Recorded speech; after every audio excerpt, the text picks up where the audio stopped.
Old Testament Stories 7. Stories of Elijah and Elisha. Isn't it fun to go barefoot? Bare feet can run faster than feet in stiff, heavy shoes. Listen to a story about a man who never wore shoes. His name was Elijah. He was tall and straight and fleet runner. He ran so fast that even the king's horses couldn't keep up with him. People who didn't like Elijah called him the hairy man. His long, unkempt black hair hung over his shoulders. Sometimes it fell over his face and into his eyes. I don't think the sun or the wind ever had a chance to burn his face, for it was covered with a bushy beard and thick whiskers. He wore the oddest clothes. You and I would not call them clothes. When Elijah was cold, he threw a woolly sheepskin round his shoulders. He always wore a ragged sheepskin that only came to his knees. Of course, he had a leather belt and a big pocket in his sheepskin cape. Elijah wanted to go to a city by the seashore where he could get some water.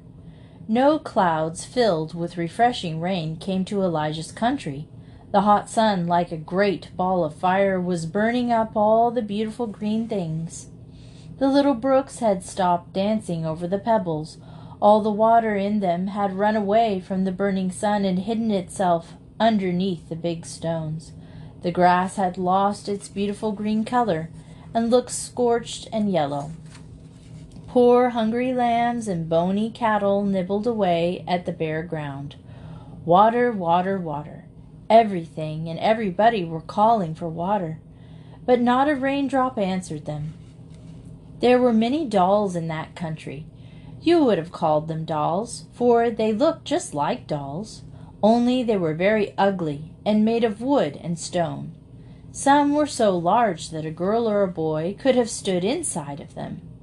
Others were so tiny that people hung them on chains which they wore round their necks. Everybody, big and small, had a doll, but they did not have the dolls to play with. The foolish people called these dolls idols, and what do you think they did with them? They prayed to them as though they were gods. The wicked king and queen of this country had taught the people to pray to these wooden dolls. Elijah would not pray to these idols. His God was the real God, who loved his people and wanted to help them. While the people starved, the heartless king and queen sometimes spread a fine dinner before these idols. Think of trying to feed a stick of wood that could not even open its mouth, while sick babies and dear little children were dying because they could not get enough to eat. Elijah had told the king, who was a very bad king, that rain would never again fall in his country until he stopped praying to these doll idols.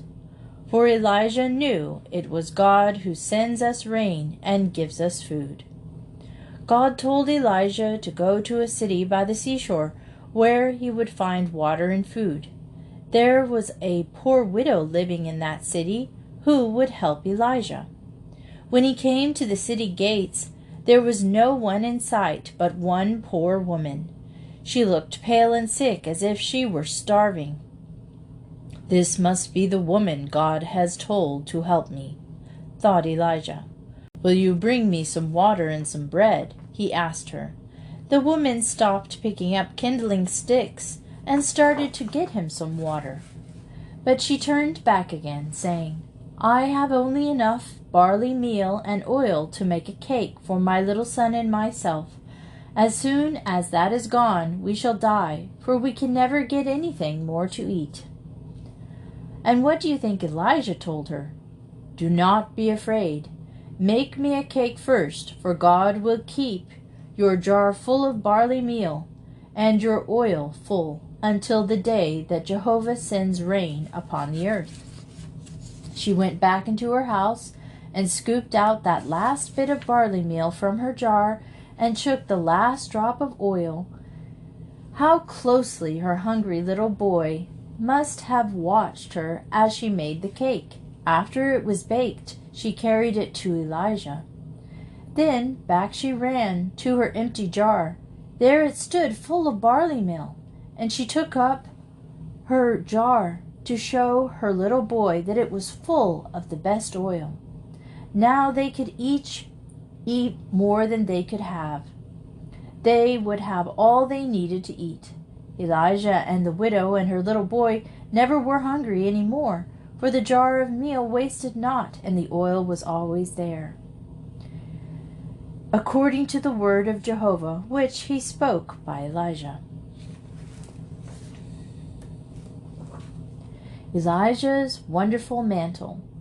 Let us pretend that we are out taking a walk. It is such a great fun to pretend.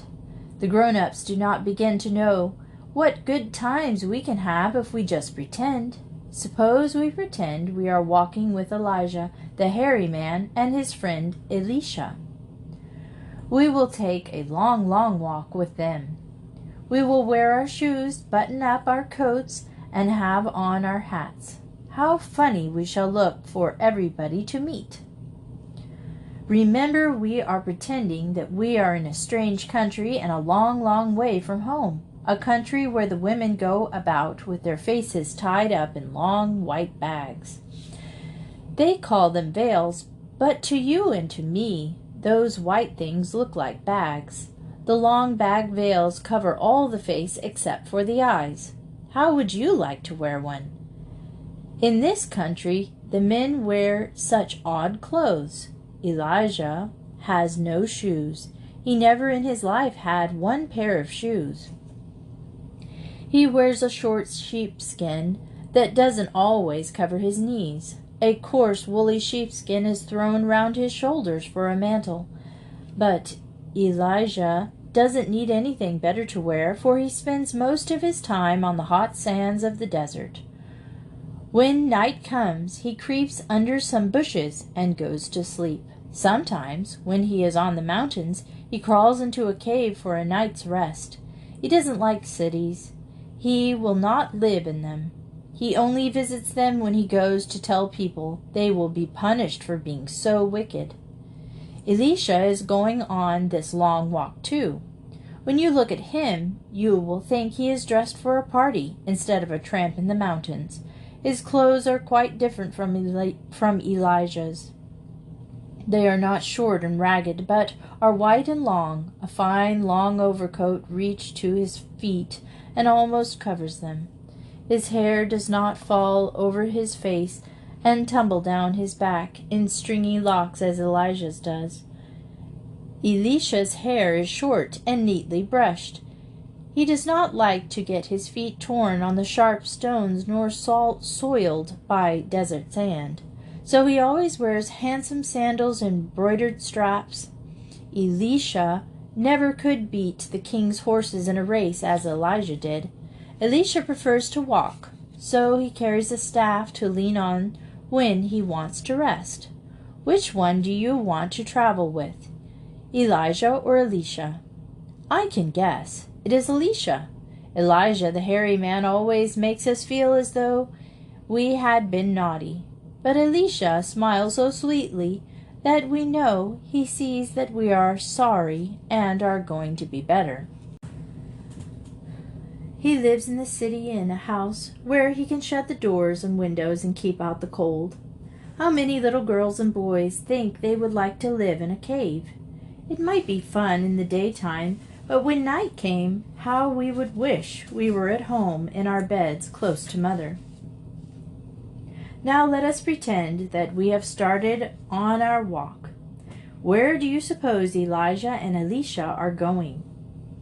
I think they are climbing down a steep mountainside. The path is dreadfully rough, and the loose stones make them slip and slide as they journey down. A little brook is singing as it rushes down the mountainside. Come, thirsty people, come drink my cool, fresh water. But Elijah and Elisha do not stop. Elijah always seems to be in a hurry. He is today. But fast as he travels, Elisha is keeping up with him. Jehovah has sent for me, Elijah says to Elisha. Do not follow me, stay here. And Elisha replies, I shall not leave you. Soon they came to a city named Bethel. Perhaps they will stop here and rest a bit. In this city there are some good people who always pray to God, the God of Elijah and Elisha. These good people come out to meet Elijah and Elisha. Elisha, who likes cities and enjoys company, stops and talks with them. These people tell Elisha that he will come back from his walk, but Elijah never will, because he is going away forever. Elijah tells Elisha he should stay in Bethel with his friends. Elisha will not do it. Wherever Elijah goes, he is determined to follow. They pass another big city, and more people meet them and tell Elisha that Elijah is going away forever. But Elisha knew it all the time. Once more Elijah advises Elisha not to go any further with him. Jehovah has sent me to the Jordan, Elijah says. I shall never leave you, answers Elisha. Down the rough mountainside, across scorched plains, and on past beautiful cities, we have hurried to see where Elijah is going. Will he never stop? This is what you and I are thinking as we pretend we are walking with him. Yes, by the river Jordan he stops for a minute and takes off his rough mantle. Then he rolls it up in a tight bundle and strikes the river with it. We are wondering if he's angry because the river has stopped him. Let us pretend we are watching and see what happens.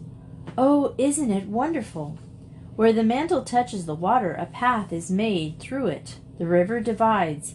A strip of dry sand runs from one bank to the other. It makes a path just wide enough for Elijah and Elisha to cross over without getting wet. But why does Elisha cross the river? He has no mantle. How can he get back again to the other side? What shall I give you before I leave you? Elijah asks Elisha. I think I know what Elisha wants. Do you? He wants that wonderful mantle of Elijah's. So he asks Elijah for it. With that wonderful mantle, Elisha thinks he can make everyone happy. Elijah's mantle will make anyone who wears it wish to do good. It will show him how to do all he wishes to do. Elisha loves people. He wants to see the sick healed, and everyone who is sad he wants to make happy. He is sure that if he has Elijah's wonderful mantle, he can do all these good things. If you see me when I leave you, you may have it, Elijah told him. Now we know why Elisha kept so close to Elijah. He is going to be near Elijah when he is carried away, so near that he can see him. While they are talking, Elisha thinks he sees a chariot with horses, the chariot drivers right between the prophet and Elisha. In all his life, Elisha has never seen a chariot like this one. The horses and chariots are afire. For just a moment he sees them, then they are gone.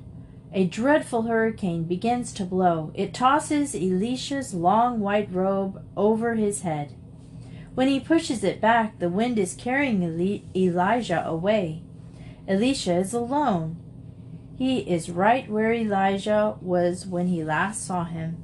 Elisha's eyes have seen, and at his feet is Elijah's wonderful mantle. Poisoned pottage. What do people do when they are hungry? Eat, of course, everyone answers. But suppose there is nothing to eat. Then little cheeks grow hollow and small fingers look as though the bones might push through the skin. In some countries, little children always are hungry. There is not enough food to give everyone something to eat. Elisha lived in just such a country. People plowed the ground with their oxen and sowed their seed. Then out from the earth shot tiny green blades, every one of them looking straight up to the sun and the clouds. As they waved back and forth in the wind, they must have nodded to one another and called to the clouds to give them water and to the sun to give them light. In Elisha's country, the sun was not always friendly. It sometimes burned up every green thing with its fierce hot rays. The wind helped the sun to be disagreeable, for it often drove the clouds away, so far away that not a thirsty animal or a plant had a drop of water to drink. When these dry seasons came, the people went hungry. When there was no water, nothing grew, and that meant nothing to eat. Elisha, who was always helping people, took his staff, slipped on his long white robe, belted it in tight, so that he could walk fast, and started for Gilgal. It was a poor time to make a visit there, for the people of Gilgal were having a famine. That means there was nothing to eat. If the folks in Gilgal did not have enough food for themselves, surely there was not enough for Elisha. But the prophet did not expect the people to make a feast for him. He knew they were hungry, and he intended to show them how they could have a good dinner. Elisha was not going for something, he was going to give something. I once knew a dear little boy who must have been like Elisha. As he started off to a party, his mother asked him, "Why do you go to the party, Johnny?" And he answered, "To make someone happy, Mother." "Set the biggest kettle over the fire and boil some pottage," were the first words Elisha spoke to his servant when he reached Gilgal. There was plenty of pots and pans, and probably there was a fine fire, but there was nothing but water to boil. Not much of a dinner for hungry people. "Go into the field and gather some vegetables for the pottage," Elisha told the men who were sitting round him. Off several of them started. To have a vegetable stew for their dinner was enough to make all hungry men run to find something for it. There was not much to find, for the sun had dried up everything. One wild vine had some odd-looking round things growing on it. They were really gourds, and there were lots of them, plenty of the biggest kind of a stew. A man filled his bosom full, and started back with his load. The people were very hungry, but they did not like the look of those green gourds in the man's bosom. Nobody knew what they were, and all of the men were afraid of them. Into the pot went the gourds, and soon was ready a nice thick pottage for the men. "Pour it out," said Elisha. They all pushed eager pairs of hands into a bowl of pottage, and then thrust some of it into their mouths. But oh, what wry faces! After the first mouthful, each man spat it upon the ground. It must have been bitter. In those hot countries, people like everything to be sweet. They will drink dirty water because it is sweet, and not touch clear, sparkling water that has no taste. "There is death in that pot," they cried to Elisha. The prophet did not call them foolish and say they must eat the pottage or go hungry. I told you that Elisha was kind. He felt sorry for the people when they were afraid the pottage was poisoned, so he said, "Bring some meal and put it in the pot." The meal must have taken away the strange, bitter taste. When the bad taste was gone, they were willing to eat the pottage. After the meal went into the vegetable stew, the men ate it with relish. There was no harm in the pot for them. Elisha seldom scolded or found fault with people, and of course they all loved him. He had such a sweet voice that it made people who heard him speak want to be better. All their ugly feelings seemed to fly away before the kindly words of Elisha. His whole heart was full of love for everything and everybody. Only one other in the Bible loved as did Elisha. How many of you little folks can tell who this is? Elisha's guess. Israel's bad neighbors were again troubling her. Little bands of rough Syrian soldiers stole into the mountains and hid themselves so that they might spring upon the king of Israel and make him and his soldiers captives. Elisha knew what these wicked neighbors were trying to do, and he warned Israel's king. "The king of Israel is never where I expect to find him," complained the king of Syria. "Some of my own soldiers surely must be traitors." "Not so," answered a Syrian. "It is Elisha. He knows the words you speak secretly in your own room, because he knows he tells the king of Israel what you intend to do and where you intend to go." How could the Syrian close Elisha's mouth? By making him a prisoner, of course, and that is what the Syrian king tried to do. "Go to the city of Dothan, where Elisha lives, and surround it with soldiers," commanded the king of Syria. Chariots and horses and soldiers with swords and deadly bows and arrows crept softly along through the night to Dothan. They had no light but the stars, for no one must see them stealing upon the sleeping prophet, alone in his house. With his servant, they reached the city and made a circle round it. Not a move could Elisha make without meeting the point of a sharp Syrian spear. In the early morning, Elisha's servant looked out of the window. His eyes must have nearly popped out of his head when he saw the great army, soldiers everywhere, and not a way to escape. "What shall we do, master? Oh, what shall we do?" he called to Elisha. "First of all, stop being afraid," his master answered. "There are many more fighting with us than are fighting with these Syrians." Elisha did not tremble. Jehovah God was with him, and that gave the prophet more strength than all the Syrian host and his king. Then Elisha spoke quietly. He was talking to God. "Open my servant's eyes and let him see," he was saying. Before the astonished eyes of the boy there appeared a wonderful scene. The mountain was filled with horses and chariots of fire. The army of God was round about Elisha. Stronger than a ring of iron, it stood between the Syrian host and the prophet. The Syrians did not see the army that was fighting for Elisha, so on they came to capture him. Elisha said to God, "Smite these people, I pray thee, with blindness." The Syrian soldiers staggered and stumbled about, throwing their arms around wildly to feel where they were going. Every one of the Syrians was now blinded and trying to grope his way out of the valley. Elisha met them. "Follow me, and I will bring you to the man whom you seek," he told them. What a strange procession it was, all these savage-looking soldiers, led by the sweet-faced Elisha. And where do you suppose they went? Right into Samaria, where the king of Israel and his army lived. In Samaria, the Syrian soldiers lost their blindness. They saw that instead of catching Elisha in a trap, they themselves had been caught. You may be sure that the king of Israel was delighted. His enemies were now in his power.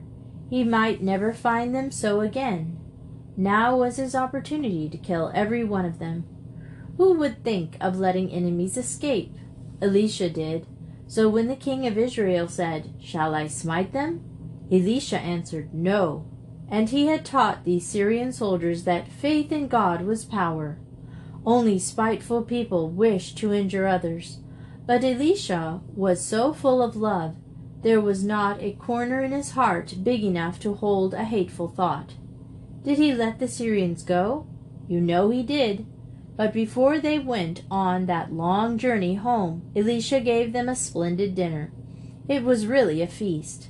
There must have been figs and dates, and perhaps a roasted lamb or calf, great bunches of raisins and big purple grapes, bread and delicious camel's milk.